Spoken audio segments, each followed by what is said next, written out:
यथागमे तद्भागमे एवा श्री सूत्र के विषय जे कोई अतिचार लगा हो ते में आले जंग बायदंग बच्चा मेलियन हिन कखरंग ऐचकरंग पैहिणंग विनहिणंग जोग हिनंग घोषिनंग सुठु दिनंग दुठु परीक्षणंग अकाले को सजाओ काले न को सजाओ असज्जायंग सज्जायंग सज्जायंग न असज्जायंग भ्रंता गुणता विचारता ज्ञानी और ज्ञानीवंत पुरुषों की अविनय साधना की हो तस्मिच्छा में टुकड़ा।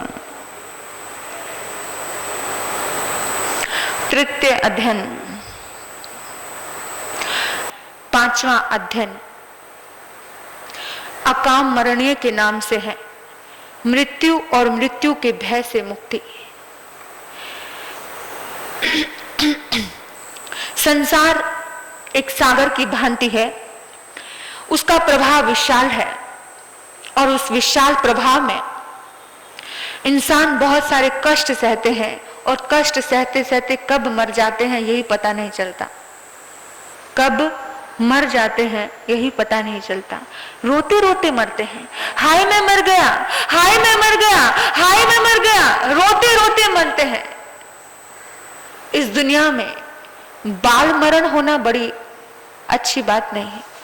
बाल मरण, बाल तब करना बड़ी बात नहीं है। बाल तब बहुत करते हैं लोग, अपने नाम के लिए तपस्या करते हैं, दिखावे के लिए धर्म करते हैं, दिखावे के लिए करना।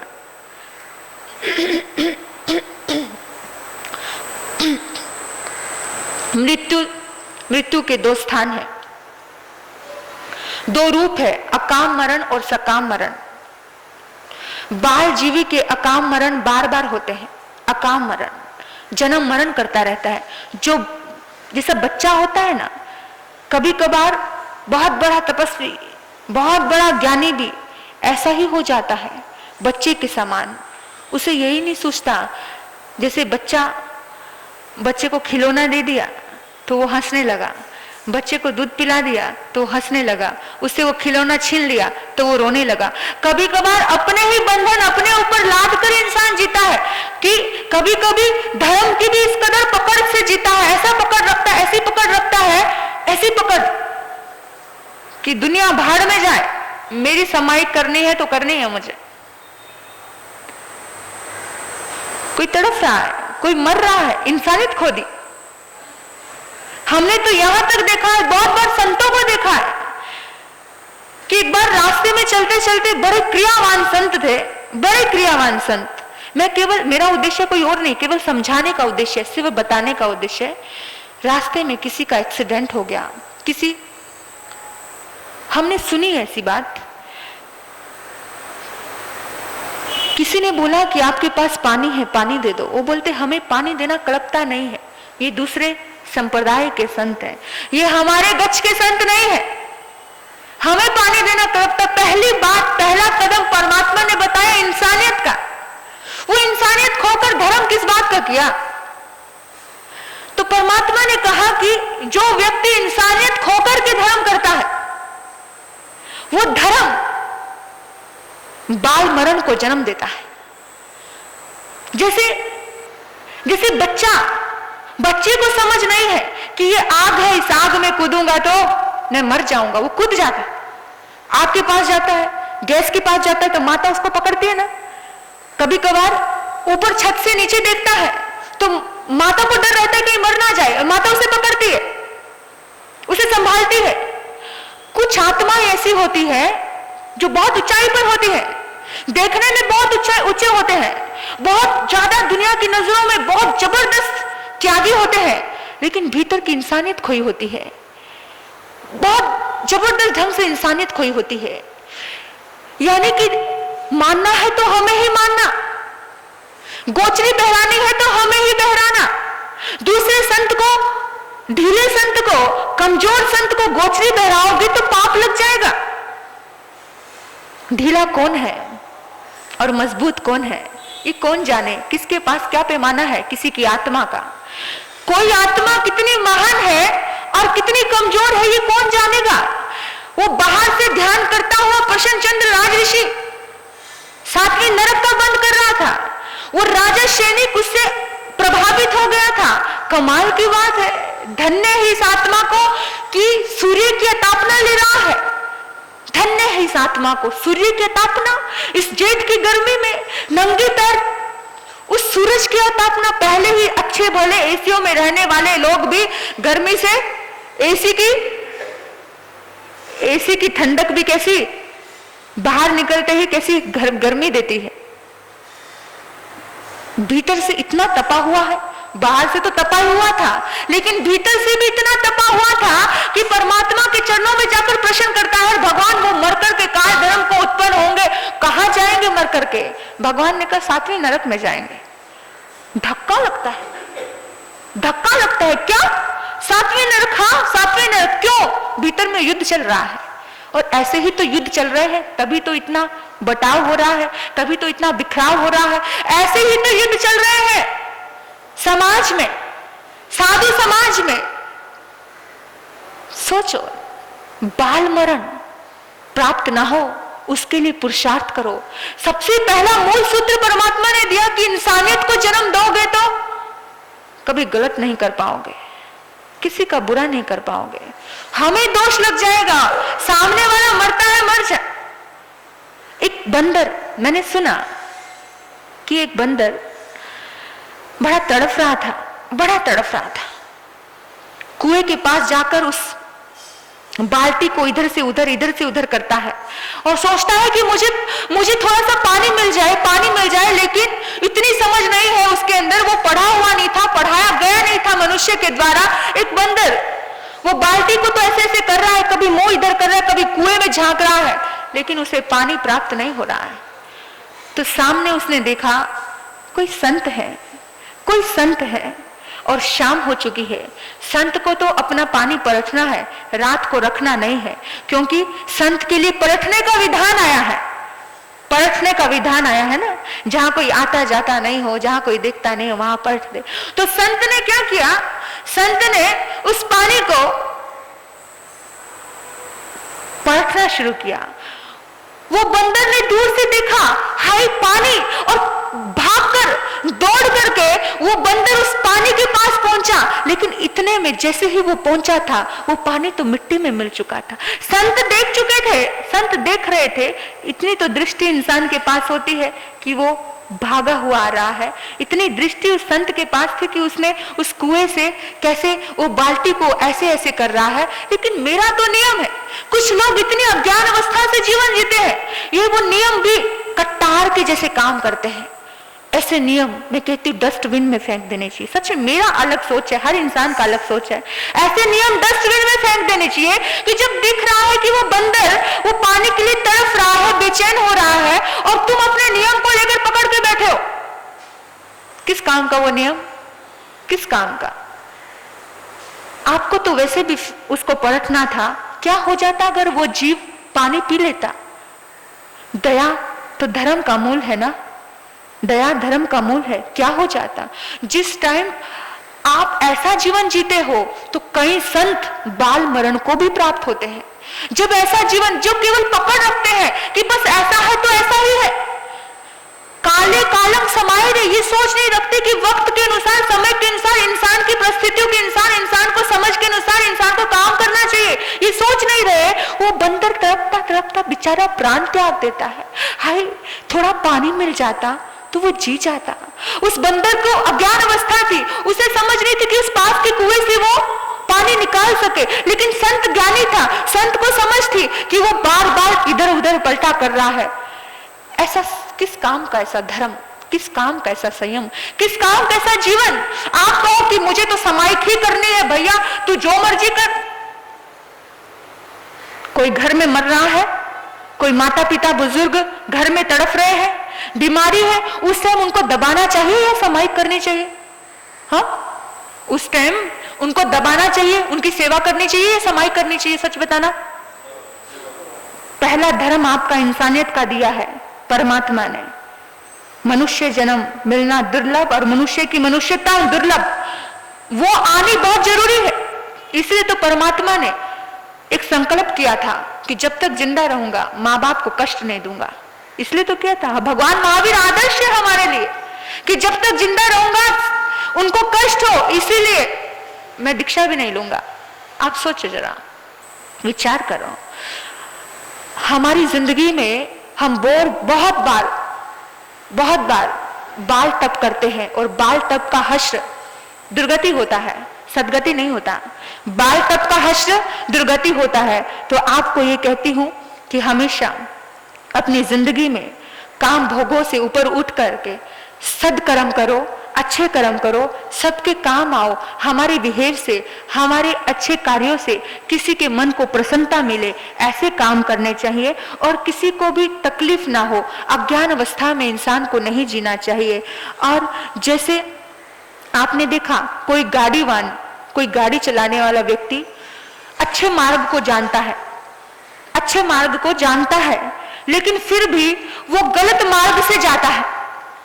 कोई गाड़ी चलाने वाला व्यक्ति को पता है कि अच्छा मार्ग है, फिर भी वो गलत मार्ग से जाता है, अपने आप की हैंकड़ी बगाड़ने के लिए कि देखो मैं इतना कुशल चालक हूं, मैं ऐसे दुर्गम रास्ते को भी पार कर गया। अपनी हैंकड़ी बगाड़ने के लिए तो जाता है वो।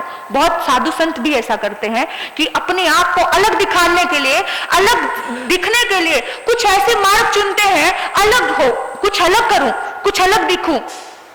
ऐसा जब होता है तो जैसे वो गाड़ीवान अच्छे रास्ते को छोड़ करके, बताया है जहां साग डियो जानम समंग हिच्चा महापहम, जैसे वो गाड़ीवान अच्छे मार्ग को छोड़ करके दुर्गम कठोर कठिन मार्ग से जा रहा है, जैसे रास्ते में उसके पहिए टूट जाते हैं, उसकी धुरी टूट जाने पर वो रास्ते में बैठकर ही शोक करने लगता है, ऐसे ही साधक कुछ दिखावे के लिए करता है तो वो रास्ते में ही अटक जाता है, वो मंजिल तक प्राप्त नहीं कर सकता, अपनी सदगति को प्राप्त नहीं कर सकता। तो ऐसे ही साधक को चाहिए कि केवल परंपराएं ही ना निभाए, परंपरा के साथ साथ अपनी बुद्धि, अपना मस्तिष्क, अपनी दया, अपनी करुणा के द्वारा, अपने ज्ञान के द्वारा कुछ ऐसे दिव्य काम प्रकट करे और दिव्य काम करे ताकि आपको कभी भी दुख ना हो। और बोला है कि सकाम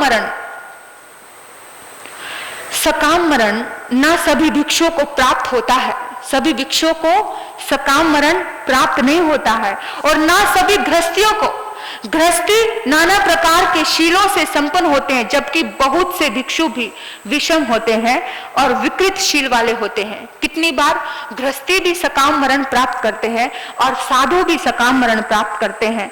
तो हमेशा एक बात ध्यान रखना है कि कुछ नेक कार्य करने हैं, कुछ अच्छे कार्य करने हैं ताकि अच्छा मरण हो, पंडित मरण प्राप्त हो। संथारा तभी आए, संथारे में भी शुद्धता हो, संथारे में अशुद्धि नहीं हो। आजकल संथारा कैसे करवाया जाता है?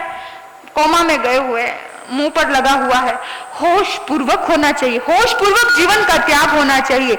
मृत्यु का समय आने पर मुनि अपनी परिज्ञा जगाए, अपनी बुद्धि जगाए और तीनों में से सकाम मरण से शरीर को छोड़े। साधक के लिए भी यही है कि जब वक्त आए, समय आए कि कभी भी कुछ चीजें ऐसी होती हैं जो हम लकीर के फकीर बनकर चलते हैं कि यहाँ गोचरी बहराऊंगा तो पाप लगेगा।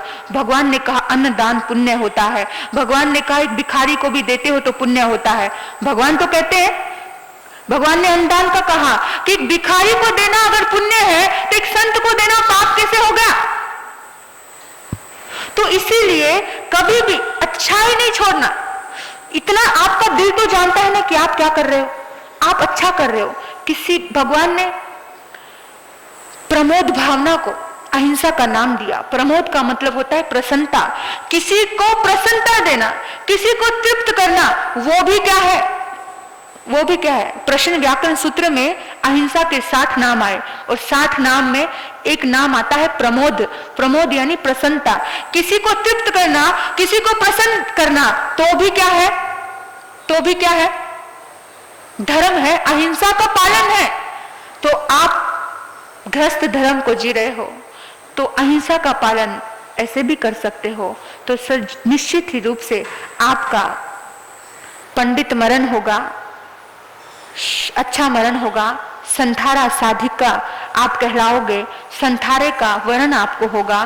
तब आप, जो व्यक्ति का जीवन अच्छा होगा उसका मरण निश्चित ही अच्छा होगा। जिसने जीवन कटुता में जिया, जिसने जीवन भेद भावनाओं में जिया।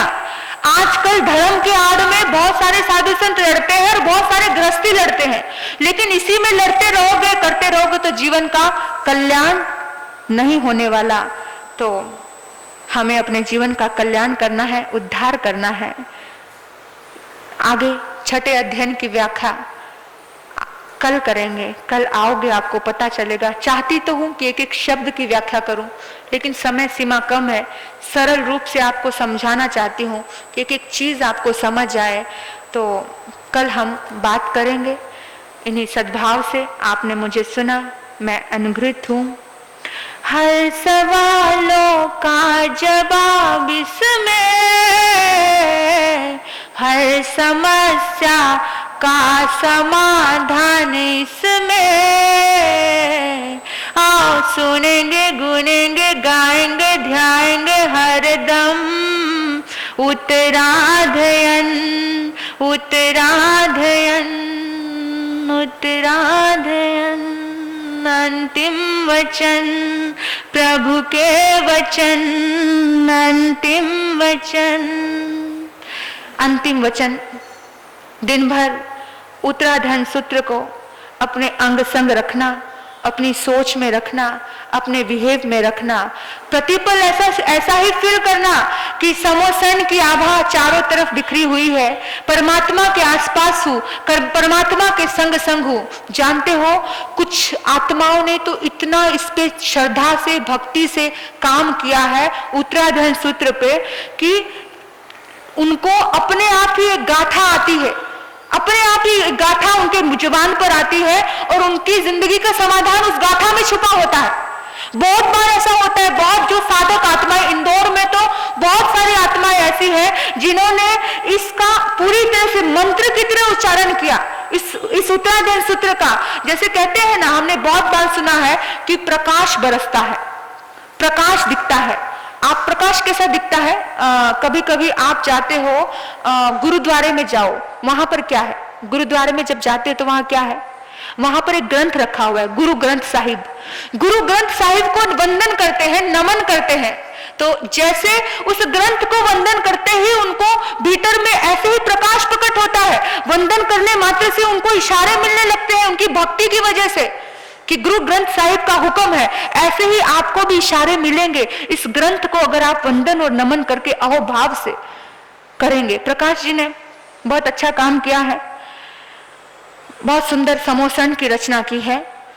सचमुच आपको कहा और काम हो गया, उसके लिए बहुत बहुत धन्यवाद है। मेहनत ली आपने।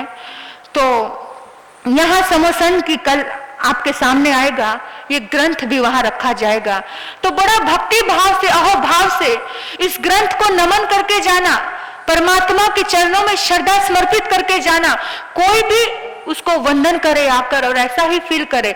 सचमुच जब भक्ति जुड़ती है ना परमात्मा के वचनों से, तो आपको उसके इसमें पड़े हुए बहुत सारे समाधान मिलने शुरू हो जाएंगे।